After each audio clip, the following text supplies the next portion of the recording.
The race for Rapides Parish Sheriff is heading into its last 2 weeks. Absentee voting begins tomorrow for the November 17th runoff, in which voters will choose who will lead the Sheriff's Department.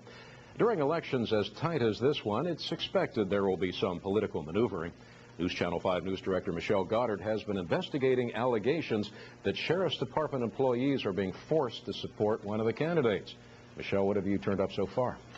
Well, Dale, I guess some people say this is just typical dirty politics, and some Rapides Parish Sheriff's deputies have told me that they feel their right to choose which candidate they support is being infringed upon. Either way, it looks like the race has taken a bit of a nasty turn. Rapides Parish Sheriff's Office Chief Detective Herman Walters says many of the employees of the Sheriff's Department are disappointed with the way the Sheriff's Office has become filled with political distractions. Some of the office personnel just want to come, do their job, go home with their families, and forget politics. But that's almost impossible now for some reason.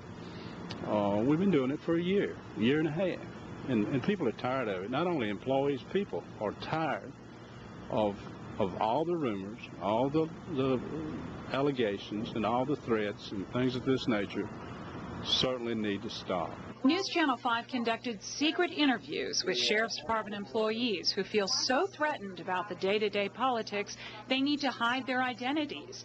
One issue is a list of names scheduled to appear in the newspaper that may have signatures on it of people who felt threatened if they didn't sign it.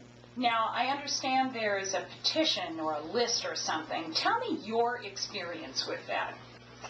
I was approached by one of my supervisors, and he told me I needed to sign it.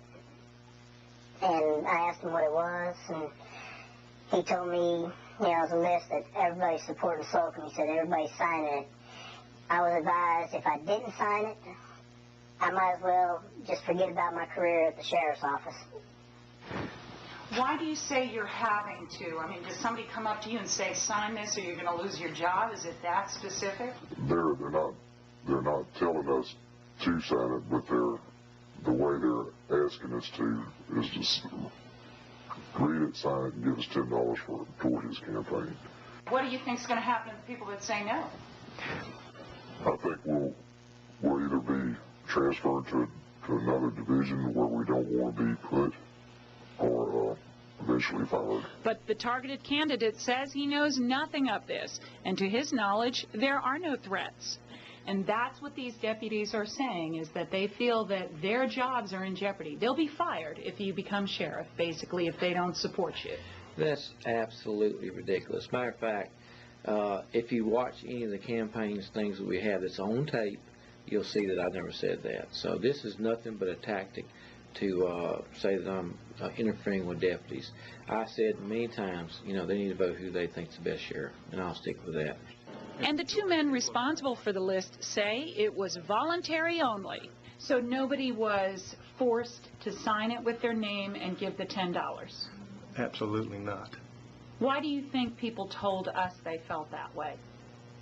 I have no idea. It's a surprise to me that anybody came forward and told you that. Because I think it's political ploy to kill the ad. And if they felt like signing it, they could. If they agreed with it, if they didn't have to do anything. So what happens if employees didn't sign it? What if their name's not on there? Nothing happens. Nothing happens. And there were a few that were reluctant to sign it, and we told them that's not a problem. You don't have to worry about that. I told a couple myself. What do you think people's reaction, the public's reaction would be to this? Would they think, well, this is just politics, get over it? Yeah, a lot of them are going to feel that way. A lot of them are not going to be sure what to believe now. It's going to confuse a lot of the voters, and for that we do apologize, but we do want y'all to know what we are enduring as deputies. It started a year and a half ago, and especially now that there's a runoff, it's worse. Now, Dale, I tried to get an interview with Sheriff William Earl Hilton because it's important to make the distinction that Mike Slocum has actually not worked at the Sheriff's Department. He's on leave while he runs for office for about 5 months. And Sheriff Hilton was unavailable for me last week and all week this week as he's out of town. I do have an appointment with him Monday morning. We'll talk about the political climate with him Monday morning and bring you more on this story on Monday. He says the list is just a typical political thing that's done, so it shouldn't be a big shock to anybody. Dale? All right, thank you, Michelle. Tell us what happens next, and we'll talk to you again on Monday. I sure will. Let us know. Appreciate it. Thanks, Michelle.